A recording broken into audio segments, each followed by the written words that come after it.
4 in the morning, I'm thinking about money. I need it, I want it, I can't even sleep. Could be gone any moment. Know the cops looking for me. I'm not stopping or slowing, cause I gotta. Shout out to the trappers, we are back lit. It's the other Henny Man battle rap trap, and we definitely got the streets.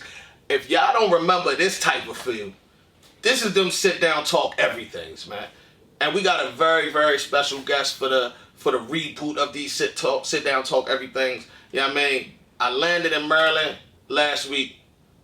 Bro hit me and said, yo boy. I'm like, what's up? He said, come through. I said, man, I just landed. I'm booking my flight. Spent the block. And we here, man, right here in the studio with the one and only Cassidy. You know what I mean? We gonna have a nice conversation. He already gave me some game. You know what I mean? And we gonna continue to talk. But it's gonna be more of a free flow conversation. But all these interviews start with the same question. And for you, it's real historical because I think your history gonna go back further than anybody ever asked this. Cassidy, man, what made you start with battle rap?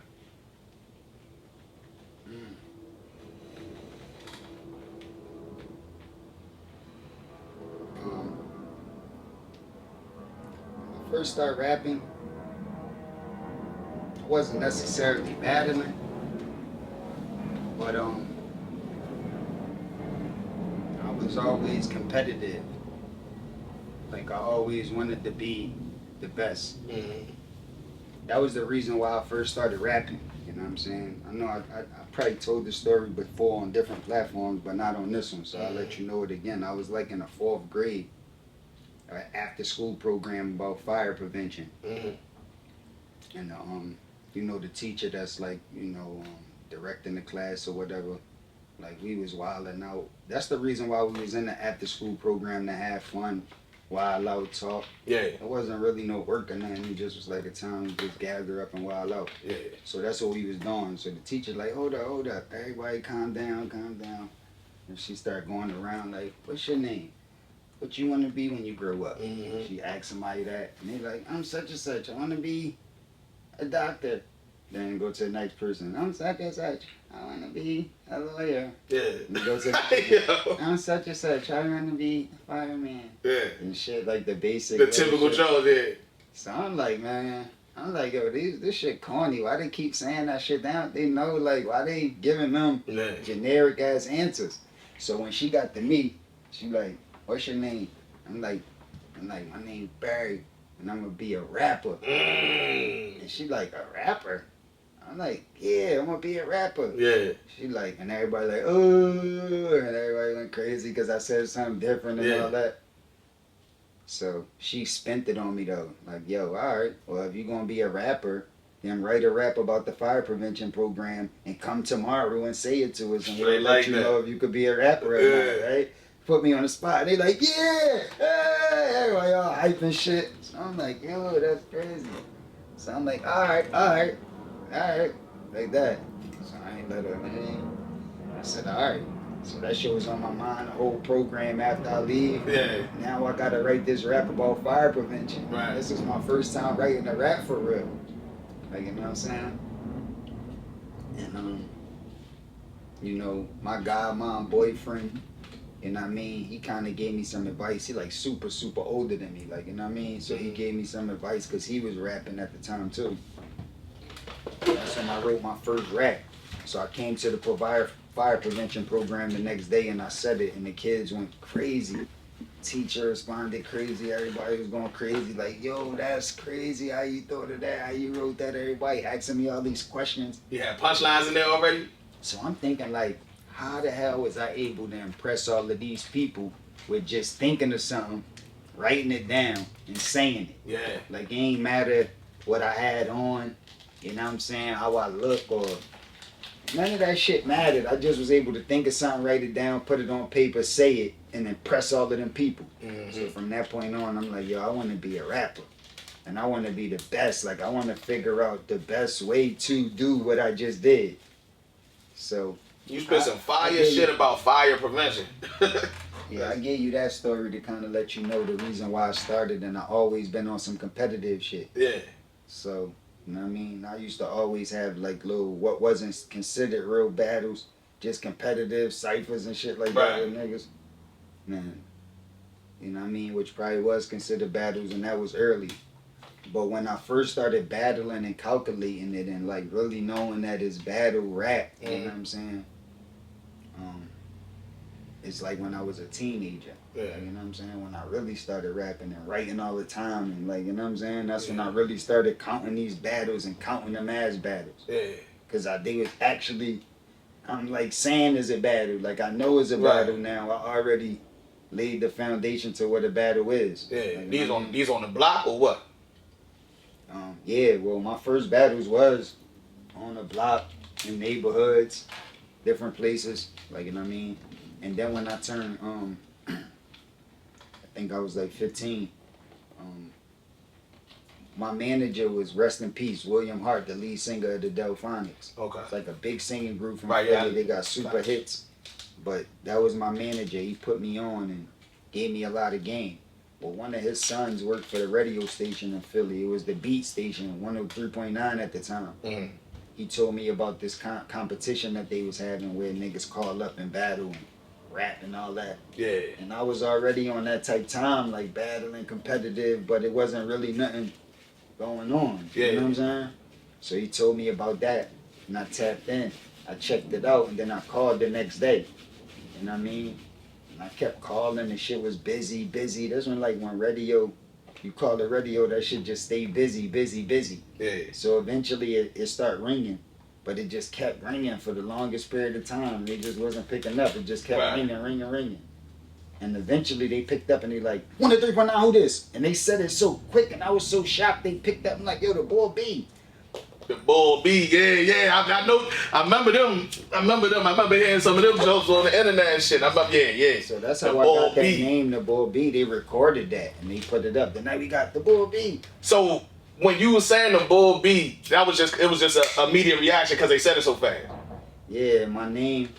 You know, my real name, Bars, Barry Adrian Reese. Right, that's my real name. Yeah. So in Philly, they used to call me B, the Bull B. Yeah. Yo, what's up? And that's how we talk. Like, yeah. I mean, I'm the boy Kev, I'm the boy Terrence, I'm the boy Daryl. Like, I mean, that's how niggas talk. So when they caught me off guard, they're like, who this? I'm like, the Bull B. And they just recorded it like that.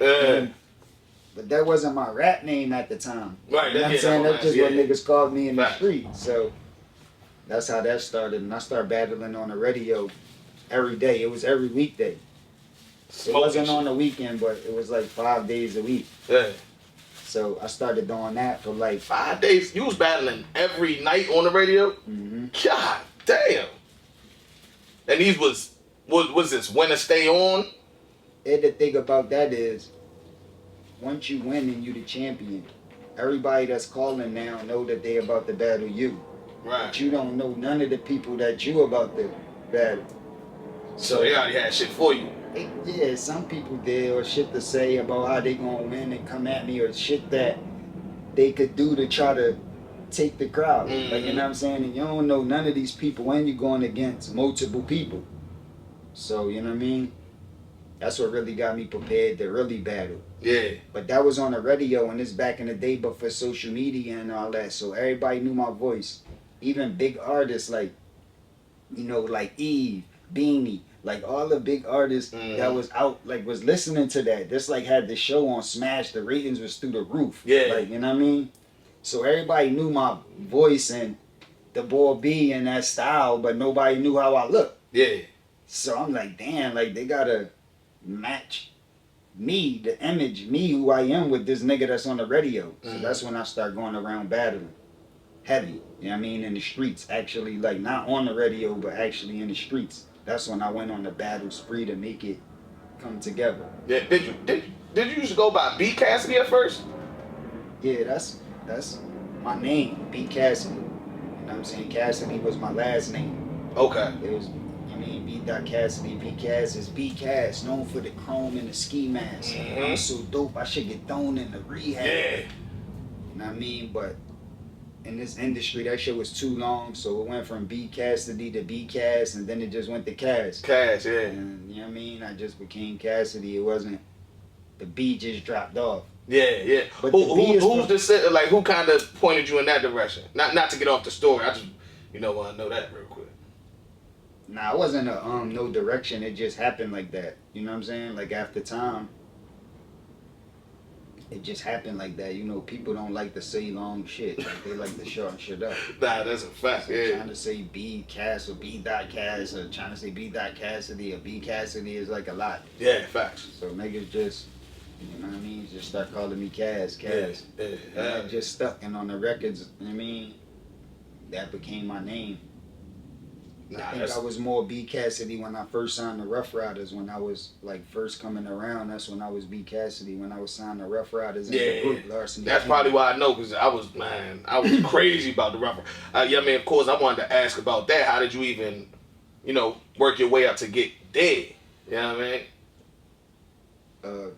Well, I told you I was on that radio show, but I started doing that. I started writing the Rail Battler too.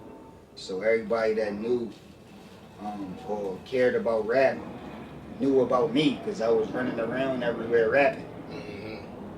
So Swizz Pop TD, he came to Philly one time. They used to live in Philly, like, and been in Philly wild time, so they stopped there a lot. Okay. One time he stopped there and decided to get a cut in the barbershop I guess he used to go to, or I don't know, but he stopped in a barbershop and the barber that was cutting him was cool with me, like, you know what I'm saying, like, was actually my barber too. So And this Swiss Beast file? yeah, That's fire. so he started cutting him, and actually the barber rap, but he wasn't like as serious as me, like going crazy like me. Right. So he asked him about music and shit like that. He was like, yo, but if you really want to have somebody like a nigga that's going crazy, you need to have this young boy Cassidy going crazy. Like, so he called me and he like, yo, I'm at the barbershop with such and such. They want you to come through and rap. But at that time, I didn't really care who you was. Like, anytime somebody say something about rap or somebody want to rap or that's what it sound like. That's what it sound like. You just on go, yeah. Yeah, so from the fourth grade. I just came around the barbershop, ain't even know who he was. He had on like a Rough Rider hat and shirt, and he had some like Rough Rider stuff and shit. But I'm like, I never seen him. Like, it's not like he DMX or like a nigga you know. It's like, who is this man? Like, I don't know who he is. But he asked me to rap, so I started rapping, going crazy.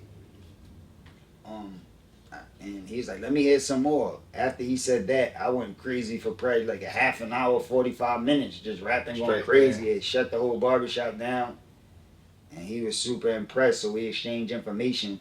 He was saying he was going to get with me, but I didn't even know who he was, so I didn't even, you know what I'm saying? Yeah. So they never said, yo, this Swiss 5 or nothing? Nah, not at that time. He just said he was, you know, with Rough Riders, and you know what I mean? But he ain't necessarily say exactly who he was. Right. You know what I'm saying? A couple days later, I get a page. This one, Beepers was out. I get a beat while I'm in school. It's from my mom. And I know she know I'm in school, so if she beeping me, it must be something important. So I run out, go to the payphone in the hallway, call her. And she like, yo, did you meet somebody named Terrence or something like that for Rough Riders or something like that? I mean, but she said somebody named Terrence or something. I'm like, nah, what you talking about? She like, he said he from Rough Riders. I'm like, oh yeah, I did meet the boy the other day from Rough Riders. Yeah. She's like, oh, well, he called talking about he wants you to come out New York and he wants you to meet his brothers, and his brothers is the CEOs of Rough Riders and he wants you to meet him and all this stuff. And that's how I started finding out who he was. That's how I shot out to New York, was able to meet Y first. And a few days later, I met Date. Round for them, made an impression. Bought Shiz and Akbar with me. They was like my inspiration. Like, they was a group that was older than me that was like putting music together that like inspired me to want to get on my job. But by the time I got on the radio and all that, I had elevated. So they went from like being my inspiration to like being my team. Right. Like, so I knew they raps, they knew my raps. We used to like rap together and cypher together and do all this shit. So it's like, I told them like, yo, since we know each other raps and they don't know we a group, I mean, if we a group or not, we could go in there like we a group. Like, they just wanted me to rap, but y'all here too. Y'all might could get the situation. Let's go rap like that and see what happened. Yeah. And at first they wasn't with it, but I made it make sense and they did it. And that's how we was able to impress Rough Riders and get our first deal, which was Larceny Family, a group deal. But we didn't even have a name. Like after we came from the meeting in round form like we was a group, then we came downstairs and made up the name Larceny and all that. But we wasn't a group. We were just around each other. This history to me, because I remember all this shit from a fan's perspective. I remember Larceny Family. I remember all this shit. It's crazy to hear this shit though, like how it played out. Yeah, man, you was just on go, like, 4th grade, yo, you gonna be a rapper? Well, rap then. Meet the nigga at the barbershop. Oh, you nice? Rap then. And you just, every time you showed up for real. For sure. That's fire. That's fire. Yeah, I mean, but you said you met DNY and Swizz father, but initially you was signed to Swizz though, so when did you, like, meet Swizz though? Nah, I wasn't initially. Oh, really? See what I'm saying? Okay. I'm telling you, I need to be asking, man. My bad. Yeah, my first deal was when I was 17 years old. I signed with Rough Riders. Okay. And I signed in that 3-man group, me, Shiz, and Akbar. I told you I bought them, and we rapped like we was a group. So that's how we got the deal. And me being down with Rough Riders is how I was able to, like, build a relationship with Swizz. Like, meet Swizz and him to know what I was capable of doing. That's an ashtray right there? Yeah. I can use that, John. When we got down with Rough Riders, see, this is what people think when you get the Rough Riders deal was just a production deal. Okay. So they was just a production company and we signed the production deal, but it wasn't like a record deal. It wasn't like you had distribution and you had budgets, and so we was signed to the production company, but we still ain't have no way to put out no music, to do nothing. Okay. Like, you know what I'm saying, to get no budgets, to get no backing, you know what I'm saying? You still had to go to another step. Okay. You know what I mean? And once I started learning the business and realized that just because we were signed to Rough Riders, we still wasn't like in DMX position or the Locks position or Eve position. Like all of them had the production deal with Rough Riders, but they also had other deals, whether it's with Def Jam or Interscope or different labels. Yeah. So once I realized that, I'm like, damn, this shit ain't all peaches and cream, so I gotta get on my job. So that's when I started going on another battle run. So this is a now more professional battle run because I'm with a you on Rough Riders, you still battling on the radio? No, not on the radio, in real life. Like real life, people that's coming to the studio everywhere we go, everywhere we travel at, I'm just battling everybody. Yeah. So now you can't get to Styles or Kiss or none of the shooters that was around before me. You can't even get to them. You gotta come through me, and nobody could get through me. Yeah. So it's like I'm the final stop. Like once it's like I shut it all down. Yeah. So once I came around, they ain't even really have to battle no more, cause I was there. And I was on that tight time, and that's how I built up my reputation for being a killer. And Swizz got a liking, you know what I mean, to that energy. And when he wanted to start his own production company, he came. That's how we was able to work out the situation that we worked out. I was able to get away from Rough Riders because I was in contract with them, but this how I was able to get out that situation. And then I went and got an artist deal with J Records, which was under Sony. Right. You know what I mean, Clive. That was hot. So that's the major label that was able to give me the budgets, you know, the distribution, the backing, the marketing and promotion, and responsible for, you know what I mean, these planks and shit like that. Yeah. Like, you know what I mean, I was able to push that and make that happen. Yeah. So Swizz was the production company just like Rough Riders was. Okay. So now it's just like I was on Rough Riders, but now I'm on Swizz production company, which is supposed to do the same thing. Yeah, just produce the music. But your deal is through J Records, which is Sony. That's how you able to get the money you need to be a real artist and move around and be on the charts and shit like that. Okay, I gotta grab now. I don't want to make this whole because that concept right there, I ain't even going to focus on right now because I'm really interested in that difference between the production and deal and this, that, and the other. But that's another story for another day. I want to backtrack because I was talking about this on VS. Yeah, I mean, so you said you watch Shout Out Megan Jen and Spiff. We was talking about J Hood. He's supposed to come back to battle rap. He's supposed to come back to battle rap with the URL in some capacity. I'm not sure. I was like, Rough Rider Volume 2. it was cause J Hood was kind of like it's known a little on mainstream before you. You know what I mean? When you came in on that Rough Riders Volume 2, I got I got me saying you seen Cass get his up, and then you came back and Styles was like, matter of fact, go hard, Cass, show them niggas how you build, and you went again on that joint, right? Nah, I disagree. It was on the mainstream, but for me, Well, I'm saying from where I was at. My bad. yeah, when I first came around with Rough Riders. You remember J Hud's, he's only 16 and all that. You remember that, right? Yeah, but that was after I came around already. It was? Yeah, I was already there already. But that track, Volume 2? that track is when I was like, yo, this nigga is retarded. This was Volume 3. Rough Riders, Ride or Die Volume 3 you talking about. With the freestyle, with the Yeah, I was on Ride or Die Volume 2 too, like me and Larceny, that group that we had. Give it up. Yeah, with Young One, he did. You don't want no war, you don't want no drama, boy. Rough Rider boys will fuck you up, girl. Yeah, I remember that. I hate cops, but I hate that even less. I turn your whole block to a bleeding mess. I love that shit. My bad. I'm a hip hop geek, bro. My bad. Go ahead though.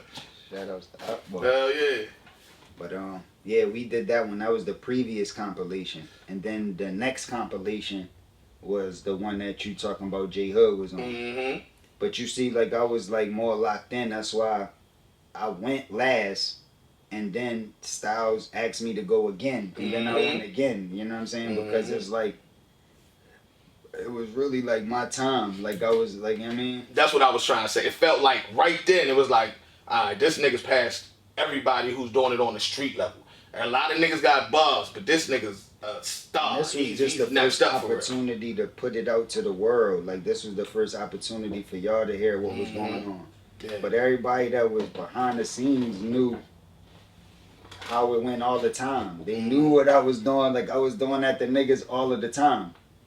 You know what I'm saying? And it's crazy that you brought up that song with J Hood, because that beat that's on. The reason why we used that beat is because we had a battle to that beat, which lasted about like 8 hours. I know it was like early in the afternoon when it started, and it ain't into the nighttime. Shit was crazy. Who, like everybody or two specific people? Nah, it's when I was in the group. So it was me, Shiz, and Akbar. And 3 niggas came from Philly. It was Lotto, Black Fame, and Rocka. So it was 3 of them. Philly niggas know them. They been putting in work since way back in the day. You know what I'm saying? And they got a history.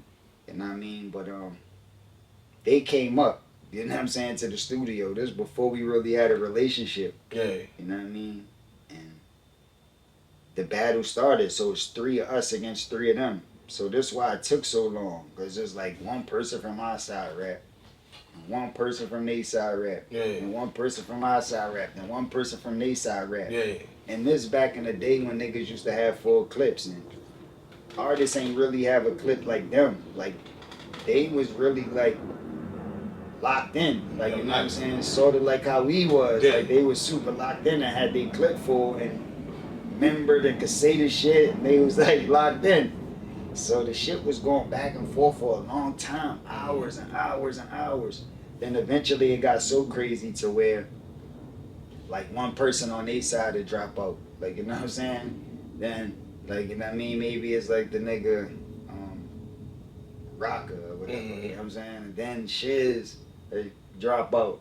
Then it's like Black Fame drop out, then Akbar drop out. Now it's just me and Lotto. And me and Lotto just going back and forth for more time, more time. Yeah. It went so long that, you know, everybody had their opinion on who they felt as though they liked more. You know what I'm saying? That was there. But it was so crazy and so close that everybody was both, you know, getting busy, that it just got to the point where it's like, yo, good shit, boy. Like, you just like, it is what it is. Like, yo, that shit was crazy, whatever. Like, it's too long. Like, you know what I'm saying? It's getting to the point where it's like, damn, niggas, you know, the Locks was there, Kiss sitting up on the speaker with Styles. It's like, wow, big niggas there that's witnessing this shit. So I'm just saying, like, experiences like that, like seeing how niggas get it in is the reason why these industry niggas respect me and know how I carry it. And when I be talking this shit, they know that I really like went through shit, like, cause they actually seen it. Yeah. But that's the reason why we use that beat, cause the whole time, hours and hours of us rapping, it was on beat. Yeah. It was on that same It was beat. on that beat for hours? Because we was in the studio when that beat was looping and they just came in, so we just started rapping to it. Yeah. And it just started getting crazy. What was that shit called? World War III? Nah. Yo, check that shit out, man. Look that shit up. Find it, man. Rough Riders Freestyle got Cassidy, J Hood, the Larceny Family. Who else was on that joint? It was classic joint, man. But you know what they want to hear about, man. You know what I mean? I know you told this story 100 times, but that Freeway battle was the one that, you know what I mean, hit the streets and was crazy. You know what I mean? Like, can you take us there real quick? Freeway battle a few more years later, after I done already left Rough Riders, got with Swizz. I got a deal now. I got budgets, and I'm like, you know, about to work on my project. You know what I mean? My first project and all of that. So now, hungry. That's crazy. So now I'm super with Swizz. Like now we together a lot. You know what I mean? We rocking out. We together a lot. You know what I'm saying? We vibing out and shit. So a lot of times, like when I was in New York, I used to be living in the Yonkers studio when I was signed to Rough Riders. Then after I put in a little bit more work, they let me get the apartment in Yonkers that another group was living in, a group called Parlay. I remember the singing group. Yeah, I remember that, yeah. They were staying in the apartment, then they got out the apartment and they let us go in the apartment. So, but for the most part, that's how we was living until I got this deal. Then I started like staying in hotels and had money, and I was like staying with Swizz a lot. You know what I mean? So this probably one of them times I was with Swizz and he like got a call to come to the studio to do this Mary J. Blige session. She did this song that Swizz produced and Jay-Z was rapping on, but she ain't release it, and it was a little outdated, I guess. Like maybe the shit, maybe some of the clothing lines Jay-Z might have mentioned wasn't in no more or something. Yeah, that's important. Something like that. Who knows? But she wanted them to update the record, so Swizz like, yo, I'm about to go to the studio and do this Mary record, whatever. So we out. So we go up in there, and you know, I'm just chilling in the studio, just falling back, smoking, just relaxing. Mary not there, so Swizz just doing whatever he got to do, and I get hungry. So I'm like, man, I'm about to go to McDonald's. So, you know what I mean? I go downstairs, tell the driver to take me to McDonald's. While the driver taking me to McDonald's, I hear State Property on the radio. Okay. So this they famous like freestyle that they had when they was killing it on the radio. And I heard Jay-Z like, yo, these niggas talking about they want to battle, and nigga called up and said he want to battle. Guess how much he said he want to bet? $1,000. Like they was talking crazy, and I just remember that line, and like I'm just making it seem like he got the dopest niggas, and don't nobody in the city want no trouble. Like it's really everybody scared of them. I'm right there. So I took that shit a little personal. You got Mary J on the remix, and in the world where remixes was that thing, you got Mary J on that jump. You know what I mean? Was you in the booth? How did that play out?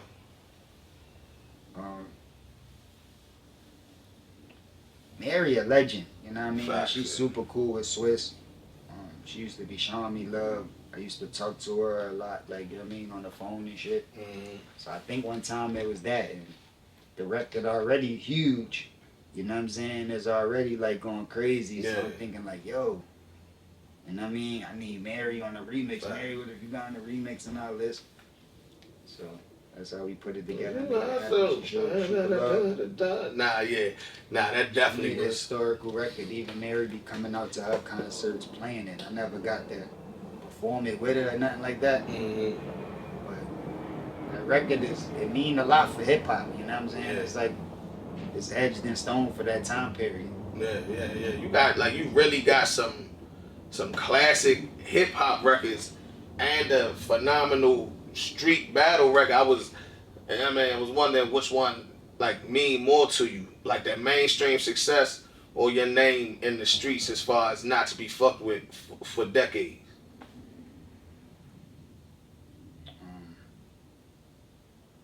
Not to be fucked with for decades, because I want to be the best. Yeah, like, straight like that. Commercial success, I don't chase that. Like, that's why I've been away from it for damn near 15 years. Yeah. Like, you know what I'm saying? And I think a lot of people think it's like you don't want to be away from it. Like, they pushed you away and now you just can't get back. Yeah. It's not that. It's just, I don't like that energy. Like, I just feel comfortable doing it how I'm doing it. Facts, yeah. You know what I'm saying? So I'm more comfortable with people thinking I'm the best or being scared of me or fucking with my bars and knowing I get busy, opposed to like commercial success. Yeah. That's for business. That's for money. You know what I mean? Knowing that you the best and getting busy is for the culture reasons. You know what I mean? And I was rapping, I told you, I started rapping when I was in the 4th grade. So I ain't have no bills, no responsibilities. I didn't want a chain or cars or none of that. I wasn't even thinking about that at that time. Mm-hmm. I was just on some, I just want to rap and be nice, the best. Yeah. You know what I'm saying? So when people say that you the best and you nice, that's what I'm getting, what I really want. The business side, knowing that you can get money and get chains and do business and build relationships, all that came later. Yeah. So that's a good part of it. I'm glad I was able to do that, experience it, and accomplish that. But it don't mean more to me than people feeling as though I'm the best. Straight like that. Hey, I love that answer though, cause I sitting there talking to you, I could just tell that's what it's about for you. That hunger that you clearly still got for this shit. You know what I mean? And I can see that shit in you. And then going all the way back to the 4th grade, like, don't challenge me, don't play with me, don't think you better than me, or I'm here and I'm ready, and I respect the shit out of that. Is it anybody who you ever saw as a threat though? You know what I mean? Whether it's somebody that you stood across from or just somebody from over there. And this could be in the ring or just on tracks like a Fabulous. So, you know what I mean? It was a lot of punchlining niggas back in them days. Is there anybody who was like, that nigga right there playing with me? No disrespect, but I hear a lot of people doing that too. Like I told you, people be on a different timeline with you, Mm-hmm. also with me. Mm-hmm. Like even how you said J Hood was first, and then it's like the way I came with punchlines, like, you know what I'm saying, nobody never did it like that before me. Okay. You know what I'm saying? It's like niggas was punching. Like I could bring up wild niggas that punched before. Like, you know what I'm saying? Like even Scarface did punches, Coogee Rap did punches, like Lil Finesse and them was punching, like Big L was punching. Like niggas that you probably could have heard before me was punching. But not like how I did it. Like not consistently on purpose every line. Like intentionally punching back to back. Like, I agree with that. Nobody never heard that style before. It was never created. And then the amount of syllables that you got to use to punch. Yeah. Like that was an advancement too. Like you could punch using one syllable. You know what I'm saying? Like one word. And it could be like a punch. But it's not as advanced when you piecing up them syllables and punching. Yeah. So this was a style that I brought to the table. And then that's after that, after people seeing that was the wave, that's when you start seeing a lot of rappers start punching more. Yeah, yeah. But before that, I don't recall niggas just constantly punching. Right. You know what I'm saying? So when you think, because I'm not specifying punching. I fuck with all the niggas that punch before me. Like I talked to Lil Finesse, you know what I'm saying? I talked to KRS. Like those is my niggas. These is legends. Those my inspirations. Like, you know what I'm saying? But these niggas wasn't punching like that before me. You know what I'm saying? Even all of the punchers. Yeah. So basically, nah, you ain't never seen nobody as a threat. Cause I'm not just talking about punching. I'm just talking about on a nice level. Like that nigga smoking shit right now. You know what I mean? I'm gonna have to get back. Ain't nobody never sent you back in the booth like, nah, let me go put some shit out right now. Yo, my first rap that I ever laid on that Rough Rider Volume 2 shit that you talking about, I came off. Don't make me reach for these. I got heat to squeeze. That'll make your face smell like pizza cheese. You need to leave, cause you don't stand a chance, man. Yeah. Easy like mechanic hands. Y'all niggas all sweet like candy yams. clear blocks out, hop out the family van, looking like a handyman with tools on the waist. Put you in the ambulance with tools. Like, oh yeah, I know. What's up? The amount of syllables pieced up, and then that back to back punching and like this and like that, and it's like while you trying to catch one, I'm already saying something else. Like that style. Yeah. And this was like my first time I rapped. Like, so you already know I was giving it up like that even years before that. Facts, yeah. You know what I'm saying? And it's like, before that time when that Rough Rider Ride Them 2 came out, you can't pull up no raps with niggas punching, like going crazy. Yeah, niggas might have been piecing up syllables and rapping good, but they wasn't punching. Yeah. Yeah. I feel you. Hey yo, so nah, that's crazy though. Hey yo, you took me back with that verse. It's a lot of your shit. Yeah, I mean that I could probably quote word for motherfucking word, man. From the battle, the Freeway battle, of course that jump, a lot of the freestyles we talking about, man. That's why when you came in the game, I'm like, yo, Cass is a legend in this battle rap shit. You know what I mean? I don't know, you know how niggas do their Mount Rushmores or whatever. Do you feel like, or even care about that type of shit, like them type of accolades in the actual battle rap realm? Mount Rushmores is presidents. I'm like a god. Okay. So you can't compare president of the United States to God. Okay. You want to put God on Mount Rushmore. That's a quote right there. So that's what I am. I'm like the creator of this shit. Okay. Everything that you see in this modern day battle rap shit is like I created. Okay. Like, and it's off the strength of the inspiration that I got from the people that came before me. But this form of no beat, you know what I'm saying? Just bar after bar, being disrespectful, talking street shit, using vocabulary, figurative language, all of that shit combined together. You know what I'm saying? Being able to rebuttal or go off the top and all of the shit that niggas do, all that shit combined together, that's what I created. You never seen it before me. Niggas always talking this crazy shit, but they never, I just, like, see, if it was back in the day, it'd be more of an argument. But now we got technology. We got YouTube. You can pull up, you can Google and look at years and when stuff was done and when shit happened, to, like, get your timeline right. And I just feel like that's what niggas need to do. Yeah. Nah, I respect that. When you get in that bag right there, that's a stop me when I'm lying bag. And ain't nobody gonna stop you. You could talk that shit all day and nobody could deny that shit. You know what I mean? That's an absolute fact, man. You know what I mean? Real quick before I even forget this, it seemed like you show a lot of love to them Rough Rider days. You know what I mean? So I want to ask you about DMX. Do you got any DMX stories? You know what I mean? I feel like that's the one, that's my one role model of all motherfucking time, man. Like X. With X? Yes. I wish I would have got a chance to meet him, you know what I mean, before he passed, man. Just shake that nigga hand. Something that inspired me throughout my whole journey. So I just want to know if you got a DMX story that you could share. You know what I mean?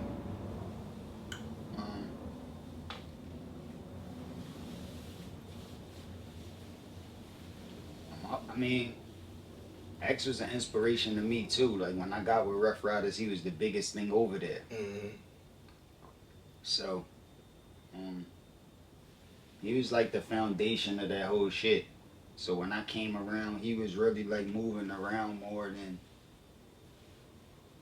everybody else.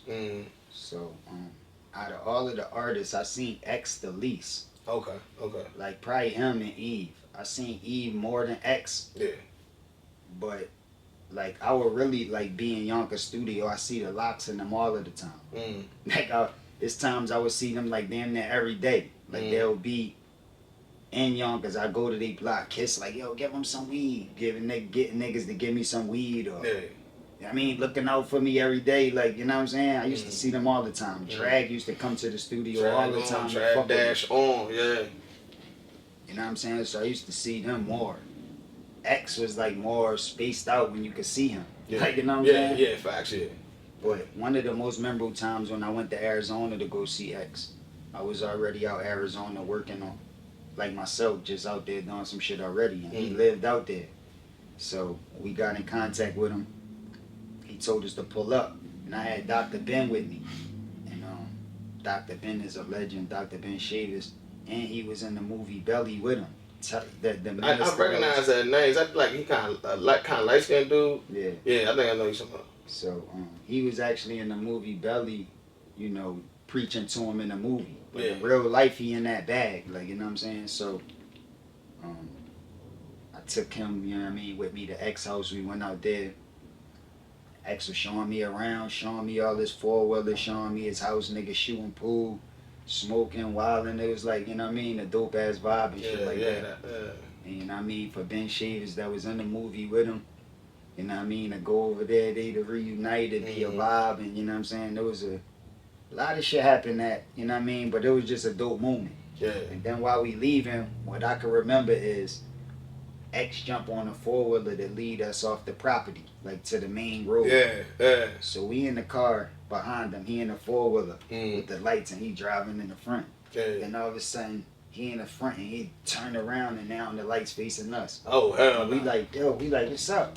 And he like, yo, you want to see a scorpion? And we like, he like, yo, you want to see a scorpion? And we like, fuck it. So everybody get out the car and shit. And the scorpion is like, so he got the bike lights to face the scorpion because it's dark. Right. You could see the shit. The shit kind of big. Yeah. Shit big as fuck, right? So you take a stone and throw it at the shit. Yeah.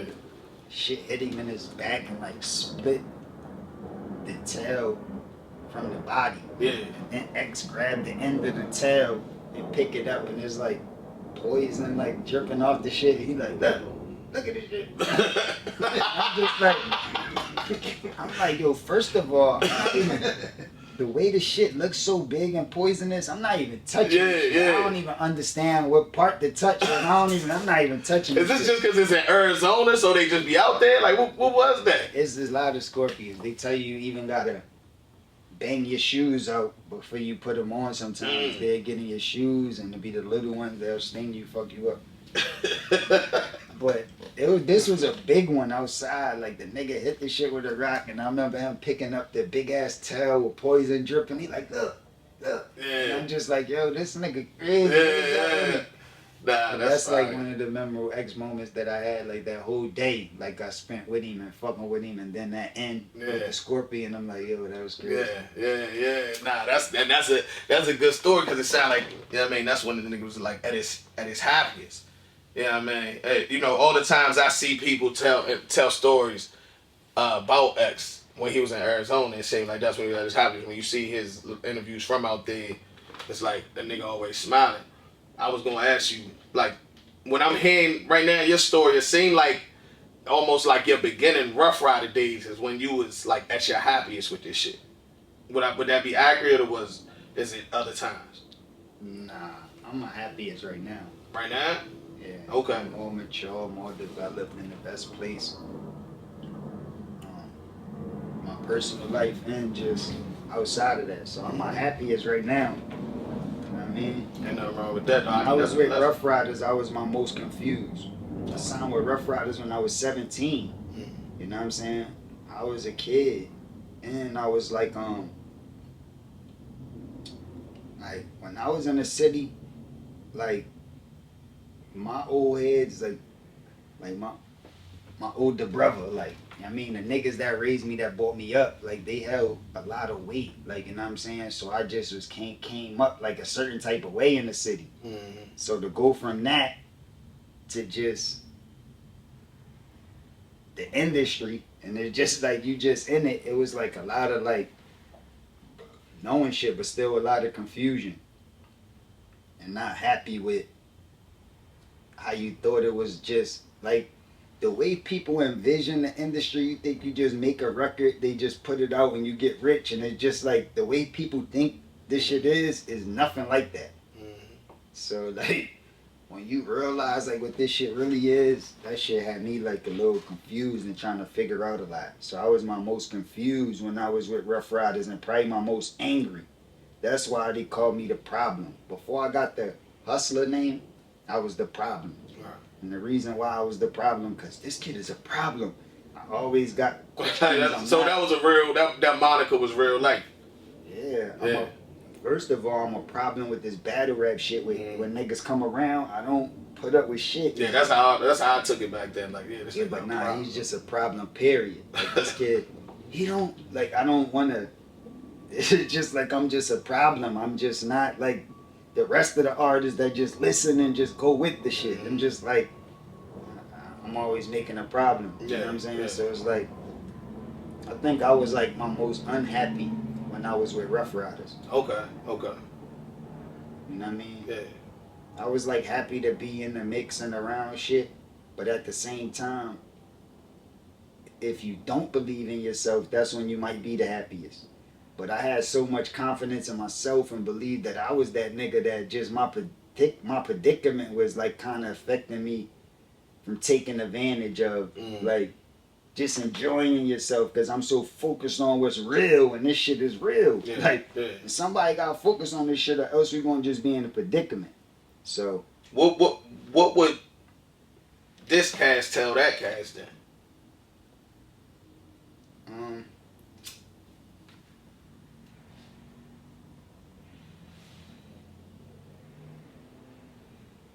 When people ask me questions like that, it'd be hard for me to answer, because if I tell my younger self something, it's gonna make me move different, and I'm not gonna experience the same things I experienced to become this man that's telling my younger self what to do. Okay.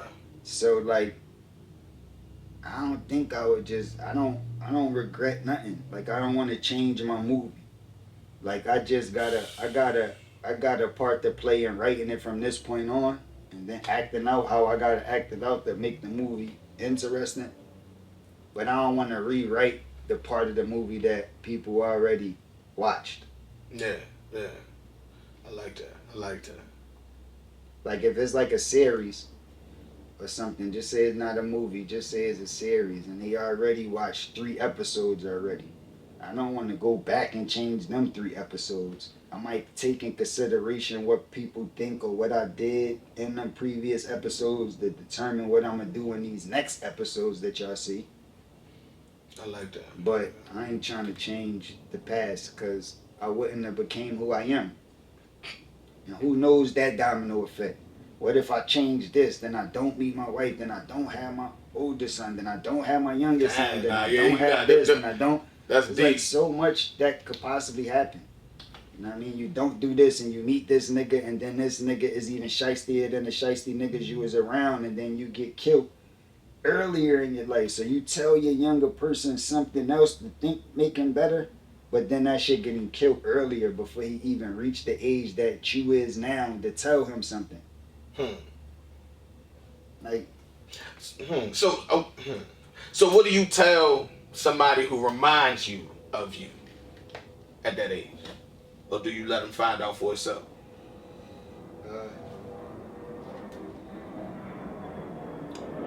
like, see, this is difficult. There's only a certain amount of hours in a day, and it's difficult to do everything. And these people got the advantage. Like, if somebody was in the business for 70 years already, or their family was in this business for 100 years already, taking advantage of it and setting up how they want the business to be, and you just getting in it and trying to learn it, you at a disadvantage already. Yeah. You know what I'm saying? Plus, if they only focus on business and you trying to be an artist at the same time, you got to focus on being an artist. So now I got to focus on learning my dance if I dance. I got to focus on what's the flyest clothes if I'm a fly artist. I got to focus on all the new slang if I'm a slang rapper.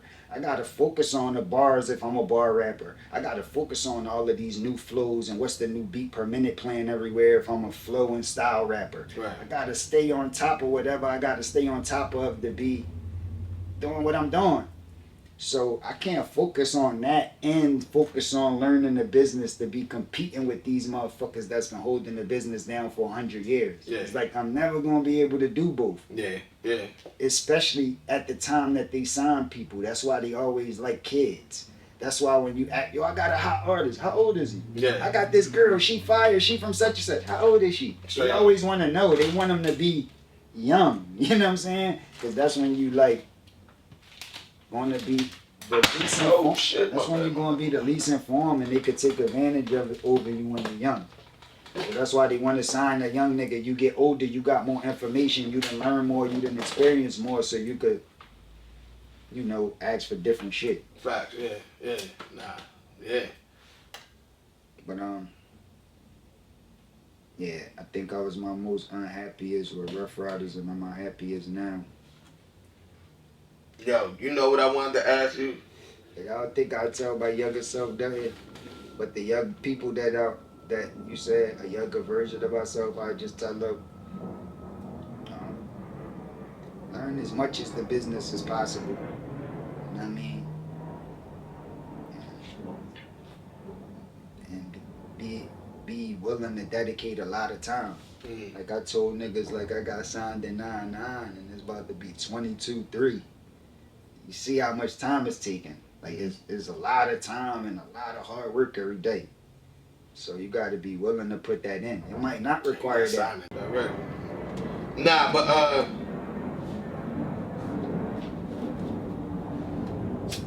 but shit. Outside of that though, it was one thing I wanted to ask you though. That Versuz shit took off, but correct me if I'm wrong. But I feel like you was at the first Versuz though, and it was the live joint. You was in there turned up and shit. I'm not sure if that was the first one or not, but I was at one of them that was Yeah, I think it was I think they did one in the car, and then the next joint I seen you was turning up. But the question is though, would you do that shit, and who would you do that Versuz shit against? People be asking me that all the time. I can't really think of a good person for me to do a Versuz with because I'm like rare, like the same way how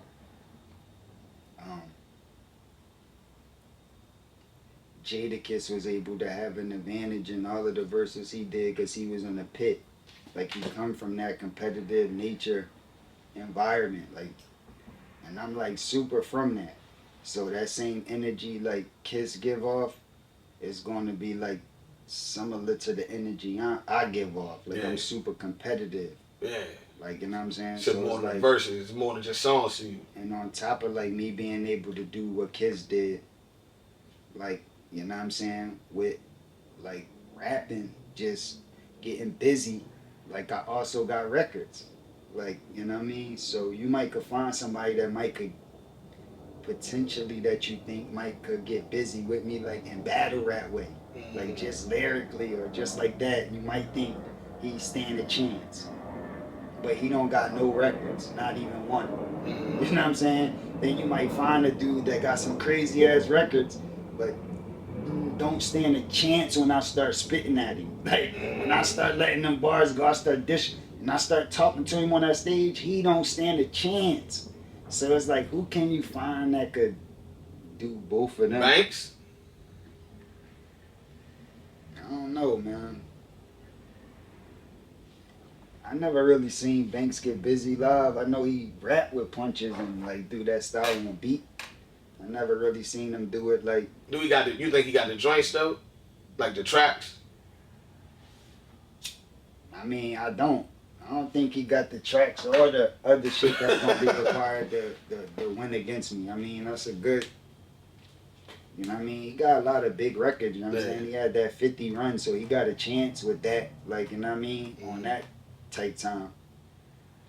With the records and still till we start getting deep in. But I don't know, man. It's just like battle rap though. I don't really got no picks, man. It's not nobody that I really want to do a Versuz against. It's just like whoever, you know, is the victim at the time, they the victim, man. Yeah. I'm just on that type time, but I got a lot of records that I don't even be taking in consideration. That's gonna be crazy in the Versuz. Mm-hmm. Big hands down records. That's like soon as I do them, it's gonna go crazy. You know what I mean? But I got other shit that I got planned to do if I have a versus that niggas never seen. So I don't think niggas is ready for this. Like, I really battle for real, for real. Like, you know what I'm saying? Yeah. I'm an artist that really battle. These artists only do verses. Yeah. They don't battle. They not willing to battle, to face that type of... Yeah. Jada's the perfect example of, I mean, from what we seen so far of a nigga who up there doing more than just playing songs. You know what I mean? Even the facial expressions and the body language, like, I'm just nice. Like, I'm just better than niggas. Yo, I don't even be trying to laugh, but yo, I love that shit though, man. I love that confidence and you acknowledging what niggas recognize. Like when you talk, you animating. You saying that shit. You saying it with your face and with your words. You know what I mean? Nah, that's a fact for sure. For sure. And everybody could feel that way for different reasons. Some niggas feel like, yo, I'm that nigga cause none of y'all niggas could dress better than me. Mm-hmm. Some niggas feel like, yo, I'm that nigga cause I got the nicest cars out of all of us. Some niggas could feel like I'm that nigga cause I'm the tallest out of all of us. Mm-hmm. Some niggas could feel like, you know what I'm saying, I'm that nigga cause I'm the toughest. Like, can't none of y'all beat me. Like, you know what I'm saying, I could beat everybody in the room. Yeah. Like, you know what I'm saying? And other niggas be like, yo, I get the most and the baddest bitches out of everybody in the room. Mm-hmm. I'm that nigga. Like, you know what I'm saying? I don't care. You got better cars, but I fuck way better bitches than you. Yeah. Like, you know what I'm saying? Yeah. So it's like, or you tough and all that, but you don't get no bitches. Yeah. And niggas like, or nigga might be like, yo, you get all the bitches, but if a nigga just come take your bitch, you can't even do nothing. Yeah.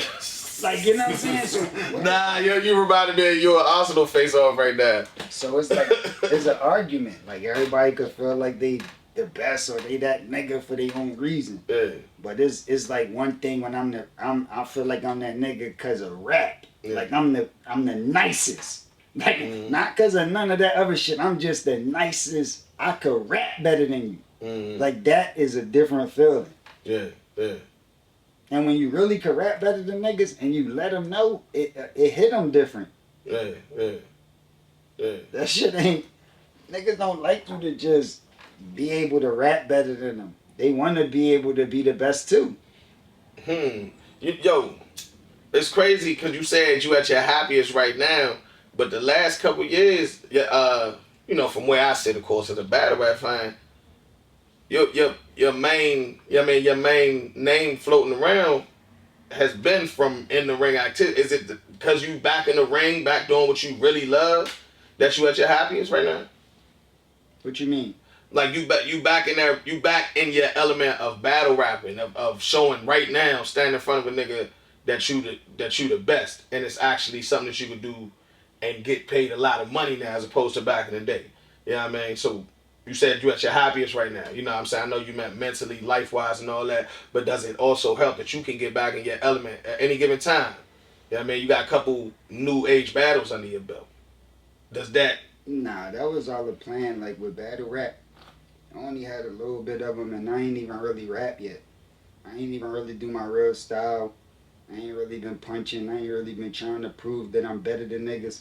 Because it took 15 years for me to get a battle anyway. It's like niggas was intimidated. Niggas know that I was better than niggas. It's like clear I'm better than niggas. So now we get to the point where it's debatable. Niggas don't know. So much time passed. He probably fell off. He ain't punching like he used to.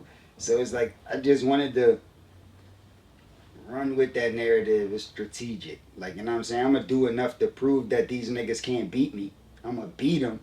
But I'm not going to do it in a way that's expected so that y'all could see me again.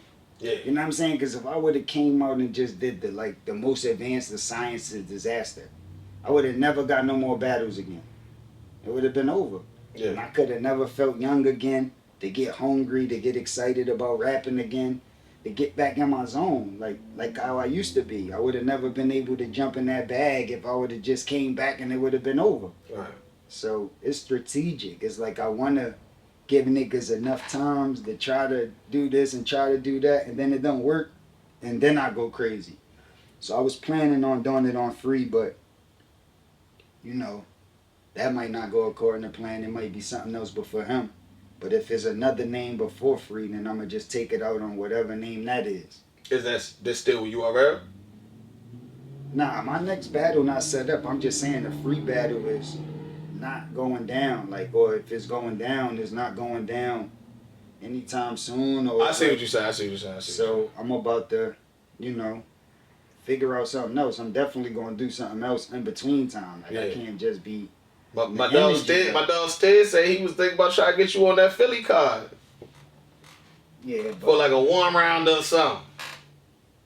Yeah, we've been talking for a minute, man, but, you know, that's going to be a big event that they got going on in Philly. I'm proud of them, but it just don't pan out. Like, even if it is a 1-rounder, like, if you take what I charge and you split that money into 3 rounds, like, you split it into 3 ways, what it'll be for 1 round is what I'm going to need for 1 round.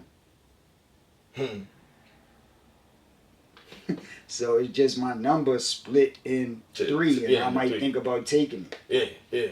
So you just know it's just still business. It's like it gotta be right for me. You know what I'm saying? It's not about when a league say, yo, I was thinking about doing this. It's like it don't matter what you was thinking. It's like, can you pull it off? Is you capable of doing it? Yeah. And you even see the URL, which is supposed to be the NBA of this shit, the biggest leagues. The biggest league, like, supposed to be URL, right? Mm-hmm. And you see they can't even figure out a way to make my next shit happen. It's like causing issues with them because so much come with my battle. So if they can't even pull it off all the way, it's definitely gonna be difficult for another league. You know what I'm saying? But your price is your price. The motherfucker not going down. But that's why I fuck with RBE. They was the only ones that was able to see be able to do business the right way. Well, yeah, the only other league, you know what I'm saying, outside the URL that was able to come to the table with the right type of business. Man, I like the way me and RBE did business. It was smooth. It was nice. Okay. Shout out RBE, shout out ARP and all that. So if I'll do my next battle, because it was supposed to be with the URL, because like I said, they were supposed to be the NBA, the people that were supposed to be able to come up with the most people. But since we couldn't pull it off, I got my next battle being with RBE, because those is the only people that's going to be able to I see what you're saying. Make sense. Yeah. Like, you know what I'm saying? So who would you be, like, looking at over there, or was it just whoever they bring to the table? It's always like that. I don't never got no picks. Is nobody that you would just turn down, like, why him? No, if that was the case, I would have did that against Free. But I didn't. Okay. You know what I mean? Like, I already beat Free, and I knew nobody wasn't going to want to see that. Like, people want, like, I'm like, my personality is like either you love me to death and you want to see me win, or you can't wait to see me lose. And niggas try to make it seem like people beat me, but it's not really. They didn't really beat me. I never really lost. So that's why people still gotta see me. You gotta really die. Somebody gotta kill him. Yeah. That's why they want me to battle these niggas that they think could potentially do that. Yeah. And that's good for me. That sets up more for me to do. That's a fact. You know what Jay Black said to me the other day?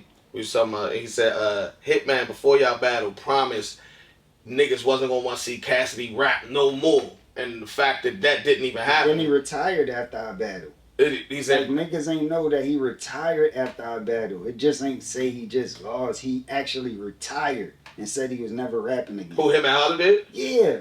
You know, you in the blogs, pull it up. Oh, yeah. I see what you're saying. He rapped since then, though, right? He retired, and then he did the battle right back again with Calico. Okay, I see what you're saying. Yeah, okay. Then he come back, because he got to. I got to come back and get this energy off me. Like, you know what I'm saying? Nah, that's a fact. But you definitely got to shake that joint off. If you ain't deliver what you wanted to deliver, you definitely...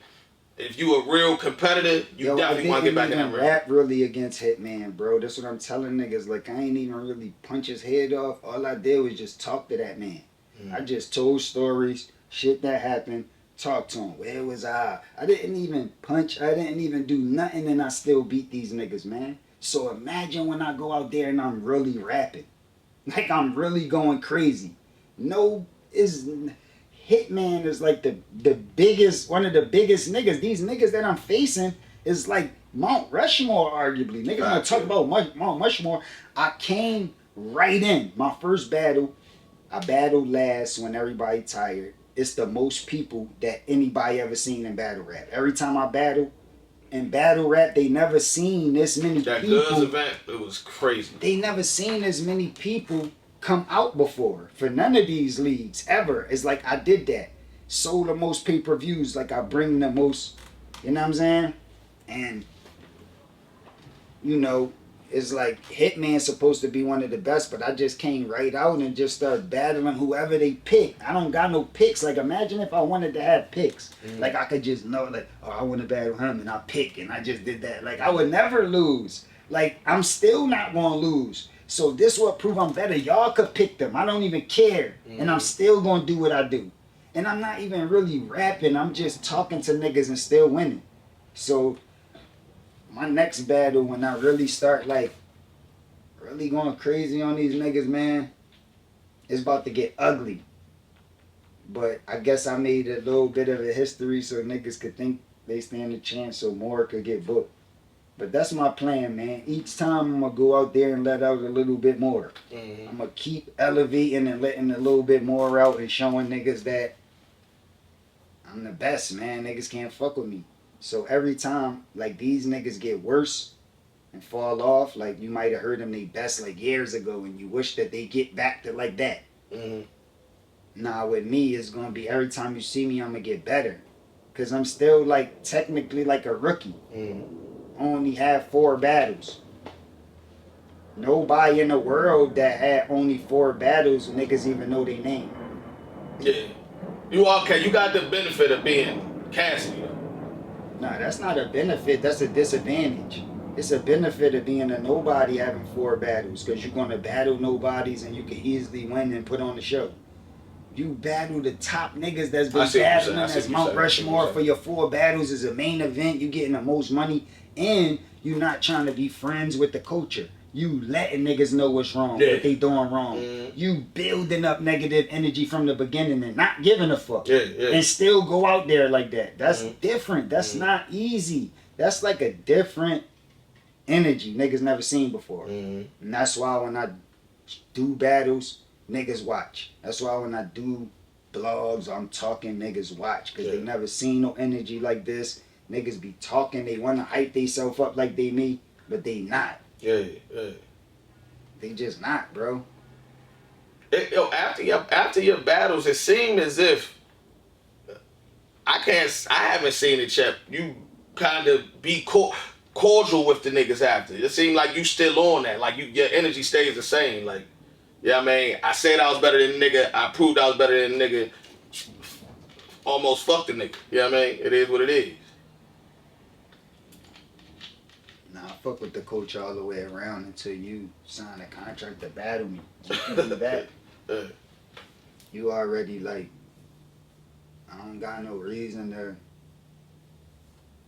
be cordial or nothing because you signed up to battle me. Like, that's the only time I go crazy on niggas. Other than that, you know what I mean? I got a lot of shit I could say about a lot of people, but we not locked in a battle, so you don't see me going around doing that, criticizing motherfuckers. Only help and bring shit to the table. Like, what I'm trying to say is, it seems like after the battle, especially with you and Hitman or you and Good specifically, it seemed like the pre-promo and the post-promo is on the same level. You know what I mean? Like, it seemed like the beef's still there. Nah, it ain't no beef with me. It's just, it is what it is. Like, you know what I mean? This shit, like, I don't like that, bro. I don't, like, they saying it's like WWE and shit, like wrestling, but it's worse.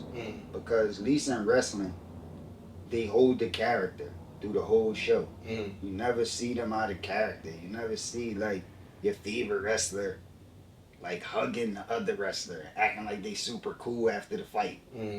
Like, I don't like all that shit, bro. It's like, I mean, how you gonna say this nigga all type of bitches. He violated everything. He a snitch. He a rat. You did this. He did this. You would blow his head or you do all this. And then right after you tell that nigga all of that we supposed to believe. Because you saying it with this voice. We supposed to believe that you really for real. But then right after that, right afterwards, soon as they say stop or cut, it's like this. You shaking his hand and hugging him and then y'all just partying together. That's like, yo, my nigga, like, what is the fans gonna get out of that? This circuit shit? Like, what? I'm not paying for this. Y'all talking about pay-per-view or subscribing to subscriptions and shit? I'm not doing that to watch this clown shit, bro. Y'all niggas not even serious.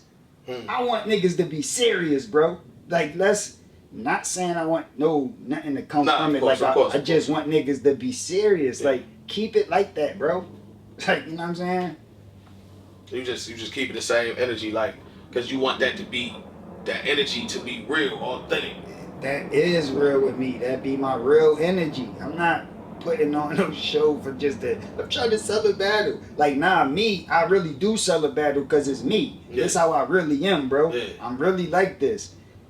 And it is what it is. Like, I don't really consider it beef because it wasn't nothing ain't happened. Like, they ain't do nothing to me. Yeah, I see what you're saying. Like, they just mad that I'm carrying it like that. So. The bags and bodies shit, have you seen any of that? Nah, I ain't seen none of it. How is it? It's fire. It's fire. It's the reality show. Got the battle rappers battling in the house for the money. Yeah, man, got the challenges and shit. So far, what I seen was the challenges, entertaining and shit like that. I was just gonna say, you know what I mean, what you think about that whole...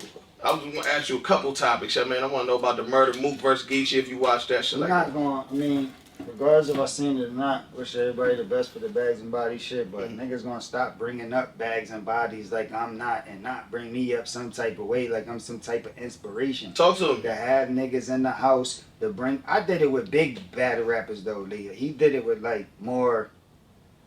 I did it with them niggas, like, you know what I'm saying? Arguably like some of the best battle rappers ever. Okay. And I brought them all in the house and had them in the house and we partying and we doing shit and shooting dice and shit competitive and niggas is...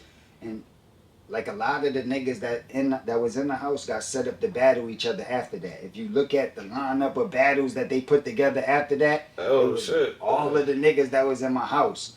And then after that, then you see battle rappers start getting Airbnbs and acting like they partying and they doing this and then they putting together bags and bodies. That's good for the culture, but don't bloggers and everybody act like they don't remember when not just one clip, like thousands of clips went viral, like from this house, man. Don't act like I ain't big up. The culture was lit when I had the house popping. Like, you don't see all of the shit that came from it, all of the shit that happened from that, and niggas act like they don't remember that. It's just bags and bodies.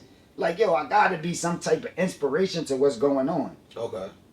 And niggas tried to criticize my shit because it ain't all the way go through like how it was supposed to. Yeah. But all of my team captains made super money. More money than niggas in that house, and they ain't have to battle.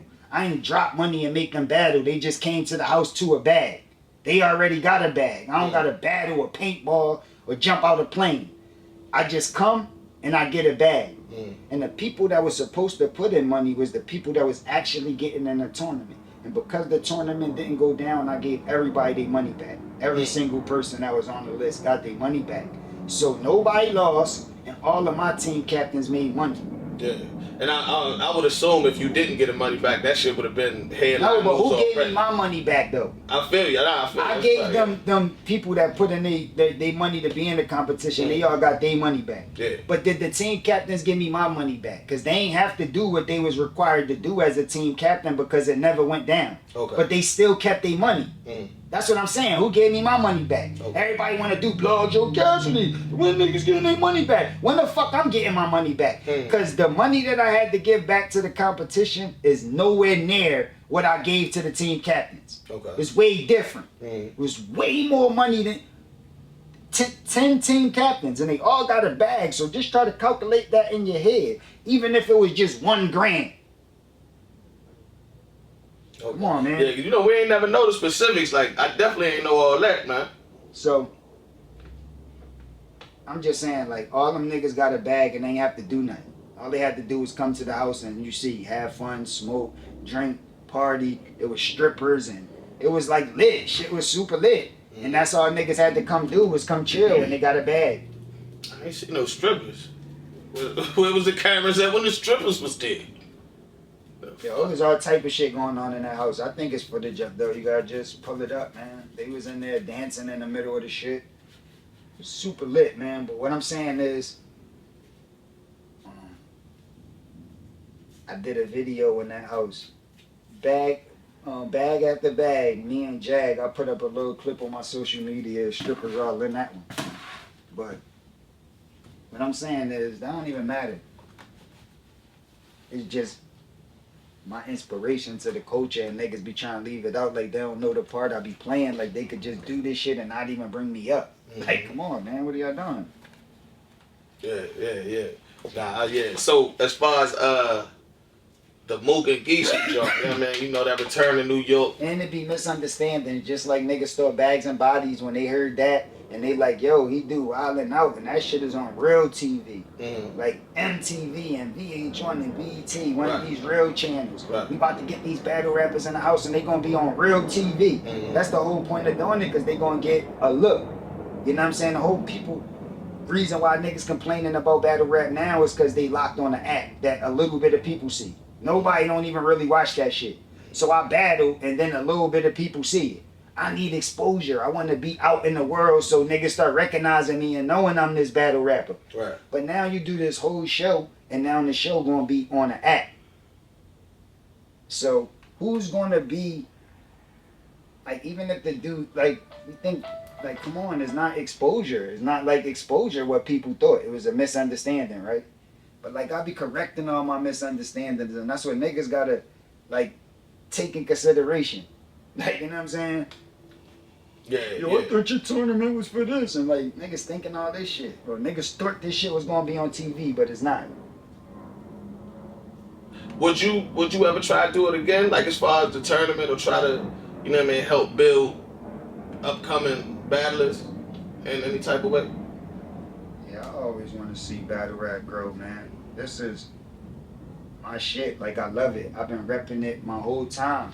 When I was in a career making plenty of paper when I was in the business making plenty of paper from making records, I still was repping battle rap.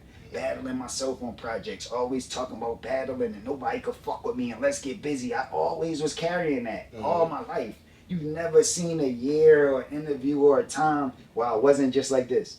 When you ever ask me, yo, who better or who this, and I was in a different bag, but now all of a sudden I'm just trying to act like this. No, it don't matter if it was 2 years ago, 10 years ago, 20 years ago, you pull me up, I'm always like this. Carrying it for the culture. So I definitely want to see niggas winning the culture. That's the reason why I brought them team captains out and gave them a bag, because they deserve it. I wish it was wild more shit I could do like that for niggas that put in work for battle rap. I'm not only worrying about myself, because I could have took all them team captains' money and kept it for myself.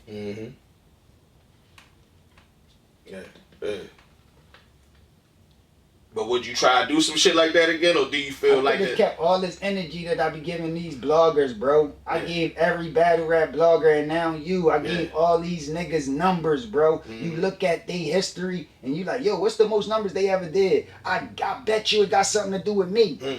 Like, it got something to do with. I definitely did numbers on my Cassidy interview. Yo, my nigga, I did millions of views on these platforms, bro. Hip Hop is Real, 15 Minutes of Fame, all of these, I did millions of views. Like, I just put up one video on 15 Minutes of Fame, one video that did over 1 million views. Just one. That's doing more than niggas battles and all that shit. Niggas battles not even doing nowhere near that. And I'm just doing that, just talking shit, bro. I could have talked that shit on my own live. I could start my own page. Niggas not knocking niggas, but it's not hard for me to just turn on the YouTube, start my own page and talk this own shit to myself. But I'm doing that shit. I'm giving back to the culture. I want this shit to win. Niggas just be having it fucked up, bro. I want this shit to win. Anybody that fuck with me know that. I feel like, though, now people get it. I feel like when you first came, like you said, you came in with the energy like, I don't give a fuck. You know what I mean? But over time, especially when you start to show that you pay so much attention to the actual battles. When I walked in, you said, "Yo, I see you battling in Philly next week." Shit like that. You mentioned my show. I didn't know you watched that shit with the side joints and all that. You telling me what's on my show. Once you start to show that you really fuck with it, it let people know that your criticism come more from a place of love, and your certain words is come from a place of competitive. You know what I mean? So I think people really starting to understand that. And then you also got to think, everything you just said was not known to the masses. The culture got a problem with maximizing the negativity. That's a fact. So it was, yo, Cassidy, where's the money? Where's the money? But you never said shit. And you don't have to necessarily. And you know what I mean? But unless you say it, it's not going to be able to be heard. You feel me? Because can't nobody say that. What you just said, the way you just said it, can't nobody say that for you with your passion. Because you did that with your sacrifice, blood, sweat, and tears. You tried to do something for the culture. You know what I mean? So we got to hear that from you. Like, that's different right there. Now, they might not go back and make blogs saying it, but now, at least on this motherfucking channel, it's been addressed directly from the source. You know what I mean? So I think that's fine. I appreciate that, man. You know what I mean? Nah, but, you know what I mean? Like, I got to ask, though. I keep on trying to get back to this because I forget. You know what I mean? Mook just went back to motherfucking New York versus Geechee Gotti. I think he was incredible, man. Is that a bad? First of all, what you think about that performance? But is that a battle that we could see soon? About 20 years in the making, 15 years in the making. Well, first I want to say about the performance. I thought it was good. I'm happy to see people, showing Mook the respect he deserved. A couple battles before that, I heard a lot of bloggers and a lot of fans of battle rap talking crazy about Mook, like he wasn't that boy, like he fell off, like it's over. Like, and I'm like, I don't think people totally understand how this shit works. So, I mean, I ain't like that. Like, you know what I mean? I ain't like that energy that they was giving off because of that. You know what I mean? So to see him reverse the energy. Now I'm saying people back to like, he's the best. That was incredible. They want to see him just battle the best. It's like his shit back lit again. You know what I'm saying? And he was able to do that with the performance that he put on. So that's good enough right there. Like he got the result he wanted. Like, you know what I mean? It's all opinionated with who you feel as though won or who did what. That's all in a person's mind. Right. But it's all about the end result. That's what I be telling people, like, even with my battles. Like, if you look at the person, whether you feel like I won or not, that's all opinionated in your mind. But if you look at the person I battle and you look at the next battle and how much they get paid and how many people come out and the numbers that they do when they do everything after me. And then you look at what I do and how my number go up and my price I charge go up and I battle a even bigger nigga than the nigga I battled before that. Yeah. It's like you can see the results. Like, it don't matter what you think. If you think it's about the energy revolved around it. You know what I'm saying? So I'm happy that Mook got that energy back that he needed for niggas to be respecting his name, cause he like, you know what I mean? I'm like I said, like I'm like the god of this shit, but he a forefather, like, you know what I'm saying? He like one of the niggas that paved the way for all of these niggas to be doing what they doing too. Yeah. You know what I mean? 100%. And that came off chasing me, saying he wanted to battle me. So that's why I say I'm the guy, cause the nigga that laid it all out for all of y'all to do started his shit off of me, like off of being inspired from what I do. Yeah. So it's like, yo, my nigga, that's why I talk like that, cause it's like, yo, my niggas been rapping for too long and put too much time in for a nigga to have the nigga to write down a little bit of punches, say 3 rounds, and niggas like, oh, he better than it. Like, come on, my nigga, like, you gotta do that so many times for me to be impressed. Yeah. But I'm happy Mook got it back. It was a good performance, and I think your second question was, is that a battle you will see between me and Mook? Yeah. Like I said, I don't got no picks, bro. I think it like, could be a lot of say, energy on that one right You now. could say, yo, who knows? You could have played a good lottery ticket last night. And now you just realized you got a bunch of money. And you like, yo, Cash, I'm about to send this to your account right now for you to battle whoever. Or you got Mook and you got... Let's get it. Like, you know what I'm saying? I'm booking it. Don't matter. Like I told niggas, I will battle my baby mom, bro. My fucking real mom. Like I would battle whoever. Hey yo, I will battle my real mom. Like he thought about it for a second, and then still said the shit. Nah, that's what's up though. That's what's up. Shout out Mook. So Everything. if I battle them, I definitely don't got no problem battling Mook. Mm-hmm. You know what I'm saying? That's my man. I'd rather not. I mean, it would have been more something I would have wanted to do back in the day when he was making up that whole battle story that he made up and shit. Yeah, I remember that. We got cool after that. Like, you know what I'm saying? We started fucking around and. He did that video on your beat. Like he was one of my team captains that I called out, that I told you, that I gave a bag. Like I fuck with Mook, I want to see him do his thing. So that's not like I would just like want to battle Mook, like, you know what I'm saying? But nigga set it up, it is what it is. Yeah. Shout out Mook. And I think I'm pretty much done with questions for real. I just got a name for you. Just throw it out there, see what you think. You know what I mean? It's good to see how quick people's opinion could flip though. Like 1 minute Mook the best, he Mount Rushmore, then he have a couple bad battles that people don't understand, and then he trash, he fell off, and this and that, and then he come against Geechee Gotti, do that, and now he back the best again. Like niggas don't really know what they think. Yeah. And if you listen to these people that got minds that jump around, then you gonna be jumping around. You just gotta worry about yourself and stay consistent, and all that shit will come together. Yeah, and that's why on my channel, man, no matter what, no matter who I'm speaking on, even if it's Cassidy, I'm going to always say, yo, this nigga's a legend and an inspiration and all that shit while I'm speaking. Niggas, I mean, Mook might not have had the best performances in comparison to what he just did, but I ain't never doubted what he was capable of. It's just, nigga, let's see it. Let's see it. Remind us what the fuck you gonna do. He went to New York and he showed us, man. So salute to that. Sometimes though it's like, yo, you know what I mean? You got a nigga that, you know what I mean, fighting. He already knocked out 1,000 niggas. Then he go in a fight, and you know what I'm saying? He, you know what I mean, it's not his best fight. And he like, yo, you gotta show us you can knock niggas out. I just knocked out 1,000 niggas before these low bad fights. Yeah. And I had 2 fights that go to decision. And it's in, you know what I'm saying? It went to decision, and it's like, it's no judges though, so just go to the 12th round. Niggas got to figure out who they thought won on their own. Yeah. And I ain't had my best fight. Yeah. But I knocked out 1,000 niggas before that. And then you got this nigga. He only knocked out. He had his first 2 fights. He got crazy knockouts. Not put a nigga to sleep in the first round. But this is second fight, yo. You know what I'm saying? He didn't even knock out 100 niggas yet. I knocked out 1,000 niggas already. Yeah. So why is y'all? It's like kind of difficult when you start comparing. It's an entitled sport. Yeah, I mean, because be that way in a different sport that got stats. That's what I'm saying. It's an entitlement because you know what it is. It's new fans coming in every day. So like I could defend the Mook that I know and grew up on, but somebody who started watching battle rap 2 years ago, well, I can say Mook, Cassidy. I can use a lot of old era niggas that I came up on. But these niggas who came up on Rum Nitty, Geechee Gotti, all that. Like you said, they like, yo, what do you see in him? Because they don't, remember you said they only listen to 2 songs.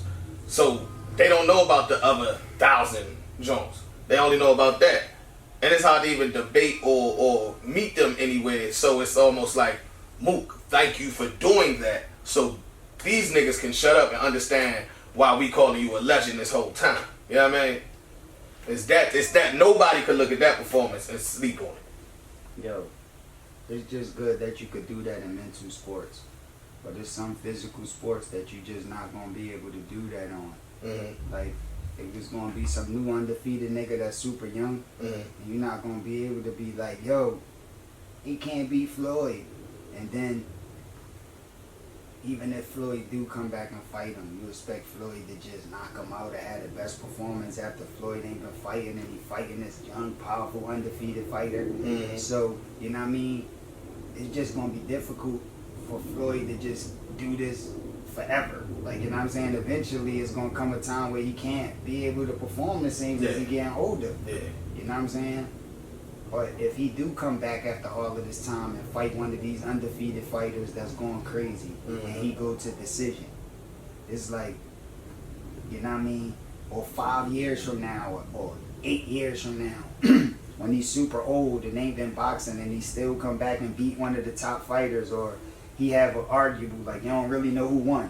It's like, yo, my nigga, you can't put it the same. Like the young fighter did his thing, he fighting still, but it's like, yo, what Floyd did is more incredible. Like the nigga did what he did when it was his time, and he took all that time off and came back and still beat a nigga. Like what the fuck? Like, you know what I'm saying? So I'm just happy that niggas can come back. Like you can't say like, I want to see LeBron go against fucking, you know what I mean? Like one of these younger niggas right now. Even, I mean, Jordan, I mean, like you can't say I want to see Jordan go against fucking like Kevin Durant right now, somebody that's like really like, or even one of them younger niggas like Ja, somebody like I want to see them play against each other, see who could do the best dunk. It's like, yo, that's not fair. Jordan old as shit and ain't played in forever, bro. Yeah. Like, and it's not like, yo, but I gotta see what he could do. I gotta see what he could do. Like, nah, I don't gotta see what he could do. He did enough already. Yeah. And just like niggas that came before Jordan did enough already. Like, you gotta let niggas time be what it is, and you can't just step over it and forget about what came before you. Like, niggas gotta do their research. And the niggas that play a part in the culture gotta make niggas do their research. You can't just let a nigga forget about what paved the way, because that's not fair. Like, just because you came in Jordan time don't mean you forget about Kareem Abdul-Jabbar or Wilt Chamberlain. How? Like, no, just because you might not have watched their games, you wasn't there to know the feeling of what it's like when they was doing what they was doing. But you can still do your research and know what the statistically and the shit that they did to pave the way for the niggas that came after them. Yeah. You gotta know what the Barkleys, the Shaqs, the Jordans, the fucking Pennies, you know what I'm saying? All them niggas did to pave the way for these niggas that we got now. Like, you know what I'm saying? You don't gotta be around, you don't gotta be old enough, but you gotta do some type of research. And you can't just say because you got fucking Steph now that, alright, fuck Reggie Miller, just fuck Ray Allen, just like fuck them, I don't even remember them no more. They not even, like, nah, you gotta know what they did is what made it possible for him to even be a shooter like that. Yeah. I agree with that. I agree 100%. I agree 100%. But I'm that type of person, though. I'm also aware some people just don't care. That's what type of world we live in, 2022. Niggas could just, as easy as they make it to look it up, that's what makes people not want to look shit up, I feel like. Just because they can access whatever. They really don't want to care too much about anything because they want to move on to the next topic, not do the research on the last topic. I never been like that, but I know it's people like that out there. You know what I mean? But that's why it's dope that the Legends is able to put out content and still get booked and get respected, or, you know what I mean, take respect if necessary. You know what I mean? I think that's dope and shit. Like, and then your boxing analogy. I'm gonna say this name, Rum Nitty. If you the god of this shit and you know and you big on punches, they say he's the punchline alien right now.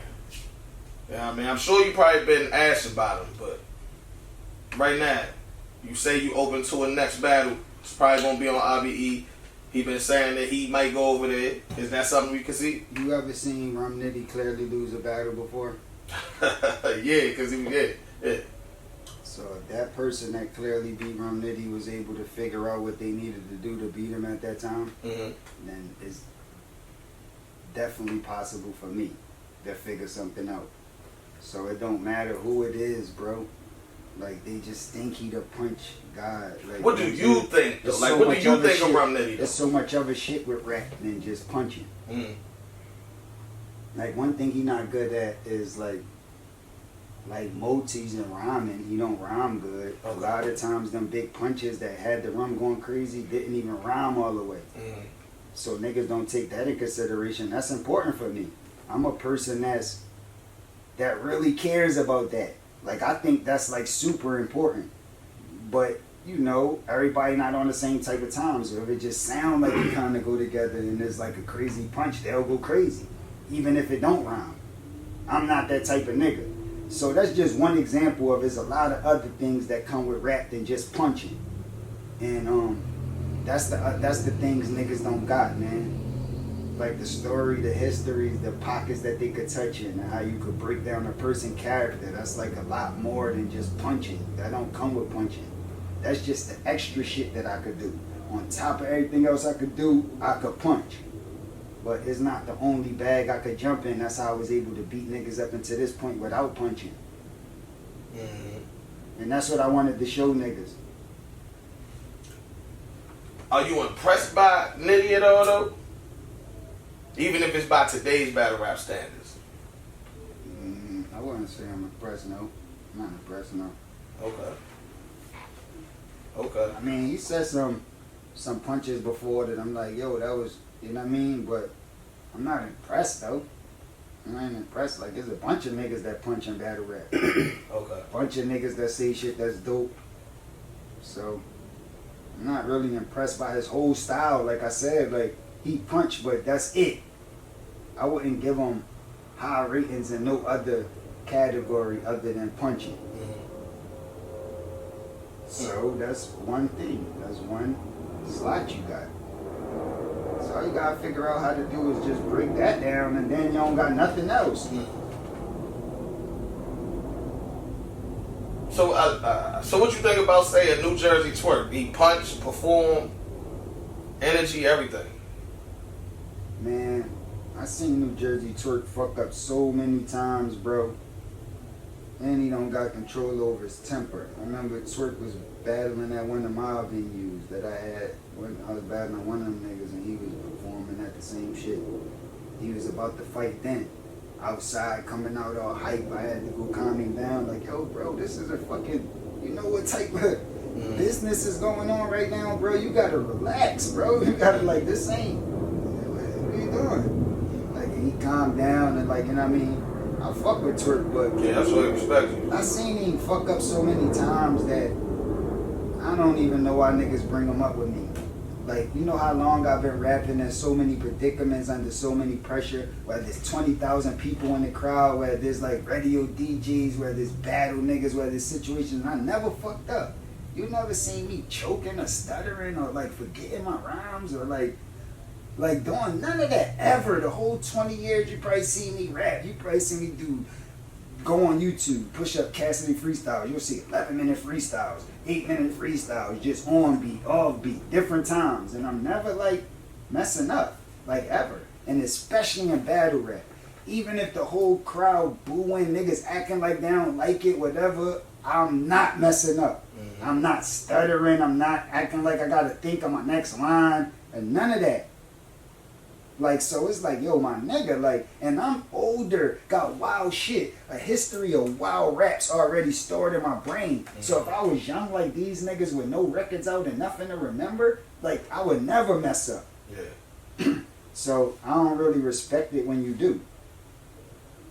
So it's like, if you do it a lot, it's like, how can I hype that up because you said a cool punch? It's like in 2023, at this particular time that we about to be in, everybody should be able to write some type of punch or something, man. Like, it's been around for so long. Niggas been punching for, like, I was punching 20 years ago, so somebody should be able to write some type of punch. Like, you know what I'm saying? But if you ain't rhyming all the way, or you're not consistent, or you can't memorize it, or it don't really coincide with your real life, you just making up a bunch of shit, I don't like it. Alright, so then this is the last name. That's how a lot of niggas punch, bro. They just set up and make up stories just to get the punch off. They don't go with nothing. They don't do nothing. They just know they want to get the punch off. So they'll just set up situations that don't even really make sense. And it's like, I don't like that type of rap. They just try to punch. Like, the punch got to go with what you're talking about. You can't just say a bunch of figurative. We call those toolie blammers. It'll start off with and I don't know if you speaking on Twerk. I'm talking about in general because we made that for a specific battle rapper. Toolie blam, bop bop bop bop, just to kind of get the rest off. It really ain't got nothing to do with nothing.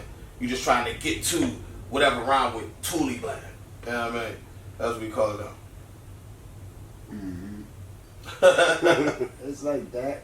And it's like a lot of shit that these niggas do is like a lot of little weird shit that niggas do that I know about, and that's why I be talking like this. Maybe the average fan might not, but they starting to know now. Like now they talking about all this rehearsal and how niggas is working together and going over their raps together, and I'm about to battle you. This is what I'm gonna say, and this is what you gonna say, and it's like a fucking play. I never seen that shit actually happen, but that's another story for another day too. All these niggas writing for each other. Somebody got to battle all of the people that fuck with this person all give punches and bars and schemes and direction, and then they just put that shit all together and rap it, and you supposed to think they fire. Yeah. It's like, yo, what's going on? This shit ain't even real battle. Yeah. Rap.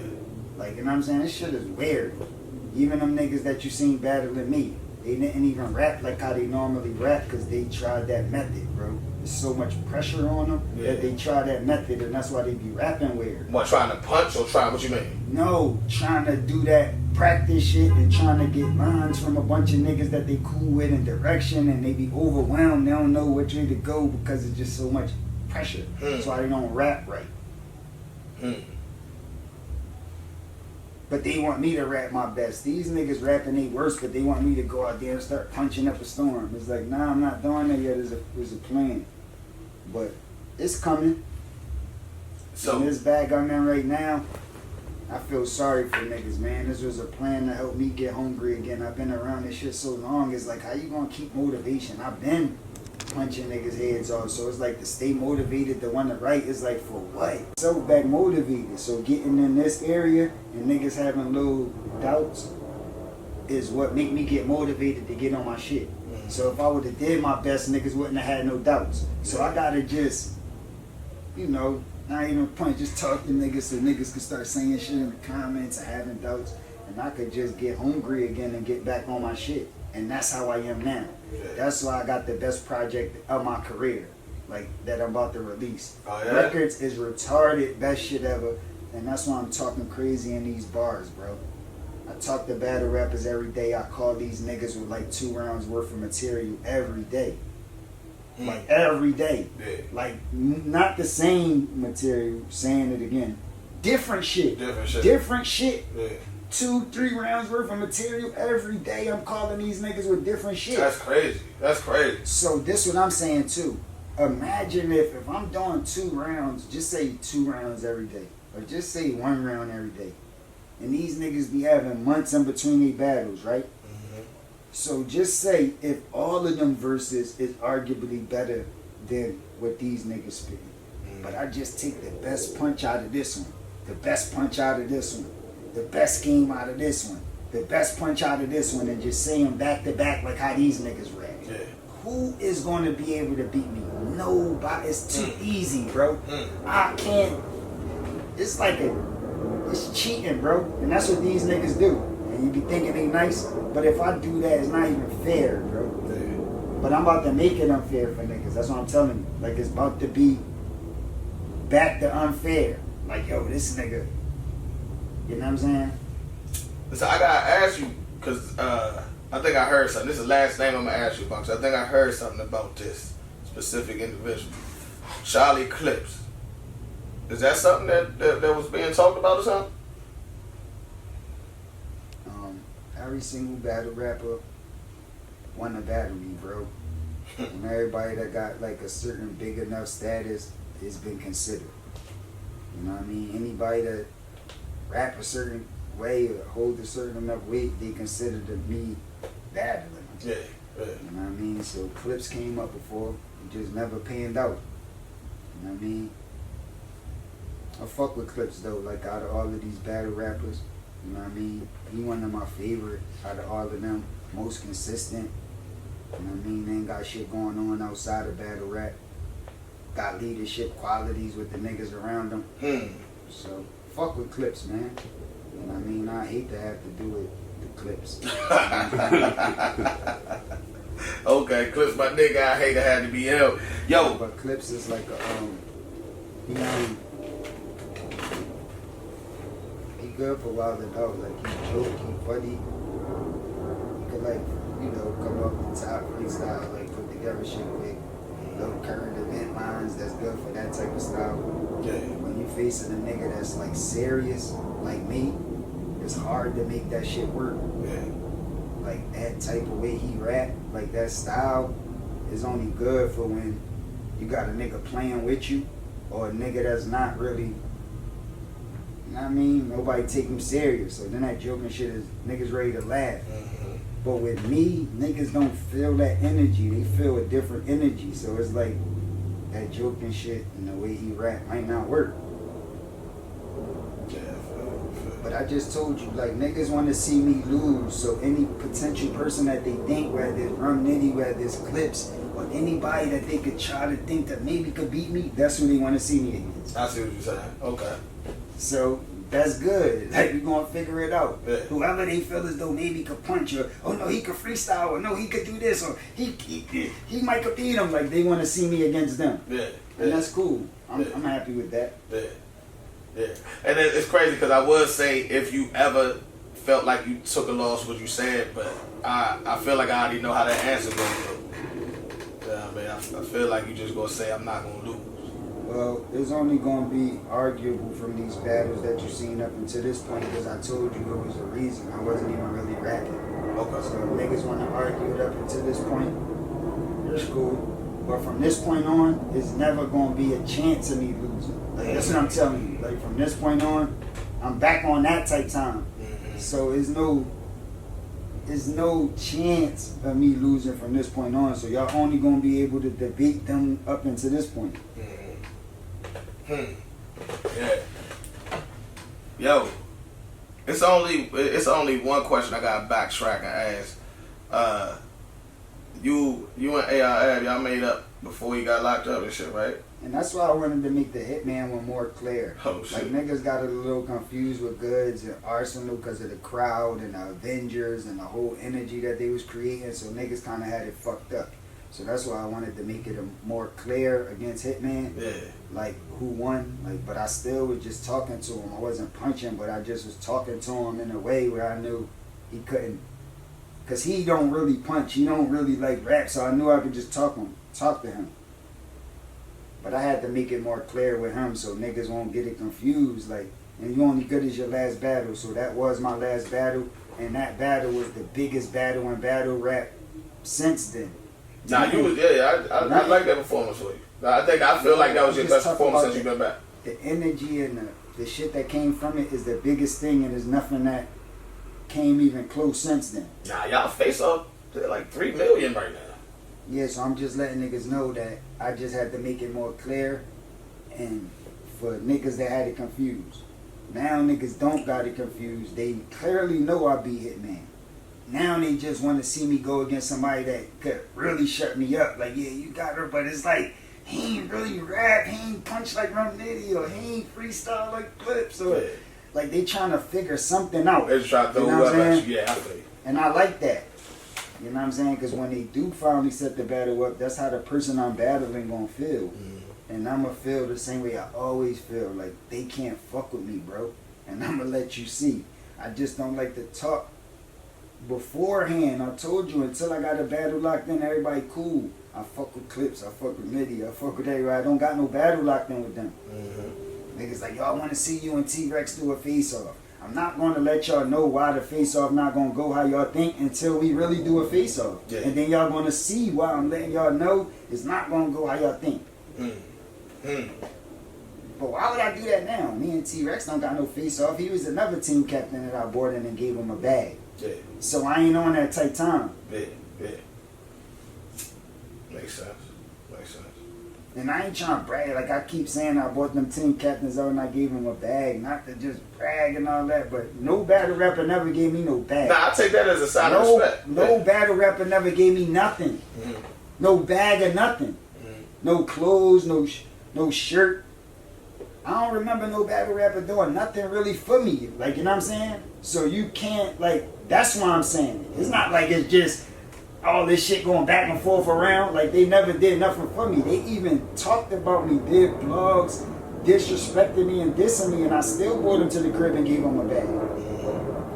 So niggas gotta take that in consideration with the type of nigga I am.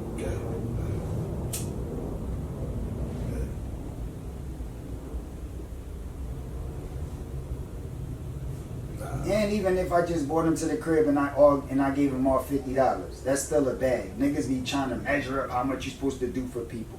If a nigga never did nothing for you and you bring them all somewhere to a house that they don't gotta pay nothing for, to food and to shit that they don't gotta pay nothing for, and you give them $50, you up then. Because you gave them all $50 and they never gave you nothing. You can't say, oh, you're supposed to do this because they ain't work for you now. You just did it. So I'm not talking about $50. I gave them thousands and thousands of dollars to 10 different people at one time. And what I get out of it? Nothing. So why ain't nobody blogging like, yo, when y'all gonna give Cass back his money? Or yo, you just did a big battle, you got another one, at least give Cass $1,000 or something. Like at least give him, buy him a book bag or something, buy him some weed or something, show him some love. Nobody blogging about that, saying when I'm gonna get my shit back or what, nothing. Nobody don't care.